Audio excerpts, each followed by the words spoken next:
Mesdames et messieurs, le chef d'État du Kremlin, M. Vladimir Poutine, est dans un durcissement de ton indescriptible contre ses homologues américains, contre ses ennemis jurés de l'OTAN et Kiev. Ah oui, après cette grosse proposition que M. Poutine a envoyée à M. Donald Trump, après cette demande de Donald Trump où il demandait, il suppliait à M. Poutine de donner la vie sauve à ces milliers de soldats ukrainiens qui sont bloqués et coincés dans cette région russe de Kursk, où nous avons vu la proposition de M. Vladimir Poutine qui a répondu que pour lui, il est d'accord, Poutine est d'accord de donner la vie sauve à ces milliers de soldats ukrainiens encerclés à Kursk, mais à une condition. Nous avons élaboré les conditions de Vladimir Poutine ici. Poutine a donné ces conditions qu'il faut que Kiev, donc le patron, M. Volodymyr Zelensky, ordonne à ces milliers de soldats de rendre leurs armes à la Fédération de Russie, plus précisément aux forces armées russes, et de se rendre eux-mêmes en tant que prisonniers de guerre à la Fédération de Russie pour avoir la vie sauve, pour qu'ils soient épargnés d'envoi au repos éternel. Et nous avons vu les multiples déclarations de M. Donald Trump qui avait dit que ça serait le pire repos éternel de l'époque de la guerre, de la Deuxième Guerre mondiale. Nous avons élaboré cette vidéo ici, ensemble avec vous. Alors, après cette proposition de M. Trump, de M. Vladimir Poutine, je vous l'ai dit, M. Donald Trump est sorti de son silence. Oui, Trump a décidé de briser le silence et de renvoyer une réponse au monde entier concernant cette vie de ces milliers de prisonniers et par rapport aussi à ce cessez-le-feu. Donc, ils sont en train d'imposer depuis à la Fédération de Russie. Mais qu'est-ce que Trump a dit?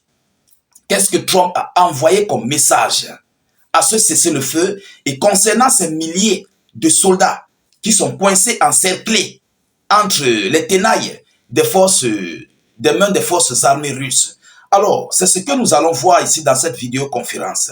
Mesdames et messieurs, Donald Trump affirme que les États-Unis d'Amérique sauront davantage lundi sur la position russe quant à la proposition de cesser le feu en Ukraine et plus précisément pour la vie des milliers de soldats ukrainiens encerclés.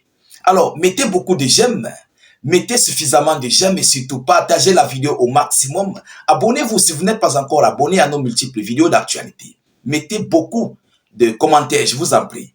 Alors, dans un entretien accordé à la journaliste américaine Cheryl Atkinson, le président des États-Unis d'Amérique a assuré que, comme vous le savez, nous avons un accord de cesser le feu avec les Ukrainiens et nous essayons d'en obtenir un aussi avec la Russie. Washington essaye d'en obtenir un cessez-le-feu aussi avec la Russie. Mais il faut le dire, du côté de Kiev, ce n'est pas un cessez-le-feu complet. Kiev a proposé un gel, comment dirais-je, une trêve, voilà. Kiev a proposé une trêve. Ils ont été d'accord. Washington a été d'accord. Mais du côté de la Russie aussi, ils ont été d'accord, mais avec des conditions. Vous comprenez? Alors, et il dit, je cite, et je pense que jusqu'à présent, tout se passe bien. M. Trump pense que jusqu'à présent, tout se passe bien, malgré les multiples échanges entre la Russie, les États-Unis d'Amérique et tous ceux-là qui sont concernés. Trump dit que tout se passe bien. Pourquoi? Parce que lorsqu'ils envoient la balle dans le camp de Poutine, Poutine répond, mais avec condition. Mais Poutine répond quand même. Il laisse la porte ouverte au dialogue. Il laisse la porte ouverte pour les négociations. En ce moment, tout se passe bien. Alors, mesdames et messieurs, il dit, je cite, nous en saurons un peu plus lundi, parce que nous sommes au week-end. Vendredi, samedi et dimanche, c'est le week-end, donc il ne travaille pas le week-end. Alors, et j'espère que ce sera une bonne chose. Nous en saurons plus lundi, et j'espère que ce sera une bonne chose, comme le dit M. Donald Trump. Le 47e président des États-Unis d'Amérique, pense que Poutine acceptera un cessez-le-feu. Autrement dit, une trêve. Pense que Poutine acceptera un cessez-le-feu. Je pense que je le connais assez bien. Il a également déclaré être un peu sarcastique à propos de ses remarques répétées selon lesquelles il mettrait fin à la guerre entre la Russie et l'Ukraine en 24 heures, avant d'ajouter qu'il pensait qu'il réussirait à y parvenir. Voilà ce que Trump a envoyé aux journalistes, au monde entier, et aussi après cette réponse, donc cette proposition qui a été faite par le chef du Kremlin, M. Vladimir Poutine. Alors, mesdames, mesdemoiselles et messieurs, face à cette situation, le monde entier se pose des questions. Qu'est-ce que Washington va faire?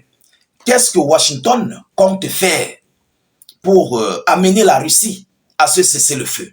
Et selon ces déclarations, on se demande si est-ce que M. Vladimir Poutine va sauter cette trêve et aller directement pour le gel du conflit, comme lui-même il le veut, et quelque chose que l'Ukraine n'a pas besoin.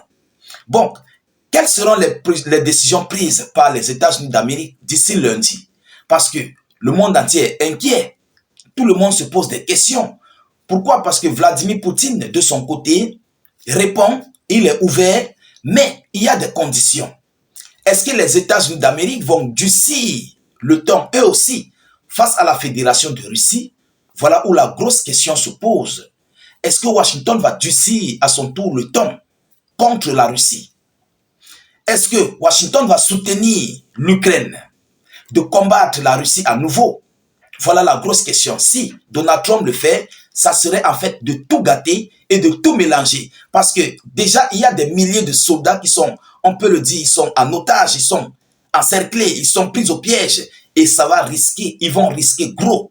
Si, au cas où, les États-Unis d'Amérique et Kiev et leurs alliés de l'OTAN se lanceraient dans ce durcissement de ton contre la Fédération de Russie. Vous comprenez? Alors, ça serait un danger permanent pour ces milliers de soldats ukrainiens encerclés à Kursk. Et ça serait encore une autre situation très critique du côté des lignes du front et aussi en Ukraine. Voilà ici où le monde entier, la situation est confuse. On ne sait plus ce qui va se passer.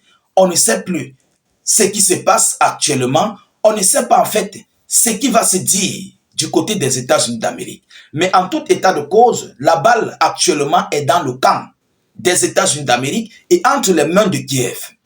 Oui, la balle est dans le camp de Washington et entre les mains de Volodymyr Zelensky. Parce que jusqu'à présent, M. Zelensky n'a pas répondu à cette proposition de M. Vladimir Poutine de donner la vie sauve aux soldats et que les soldats ukrainiens se rendent, remettent leurs armes aux forces armées russes et se rendent en tant que prisonniers de guerre entre les mains des soldats russes. Alors, mesdames, mesdemoiselles et messieurs, la situation est très critique, l'heure est très très grave pour les Ukrainiens. Oui, il faut le dire, hein, l'heure est grave pour les Ukrainiens. Alors, mettez beaucoup de j'aime, partagez la vidéoconférence au maximum. Mettez vos avis en commentaire par rapport à cette déclaration de M. Donald Trump juste peu après la proposition de M. Vladimir Poutine. N'hésitez pas de vous abonner à nos multiples canaux de réalisation YouTube et Facebook. Cela vous permettrait bien sûr de ne plus rater nos vidéoconférences, de ne plus perdre nos multiples pages Facebook et YouTube et aussi de rester aux aguets de nos différentes informations. Alors, je vous reviens tout à l'heure pour une prochaine série d'actualités. Soyez encore salués une fois de plus. Ciao, ciao.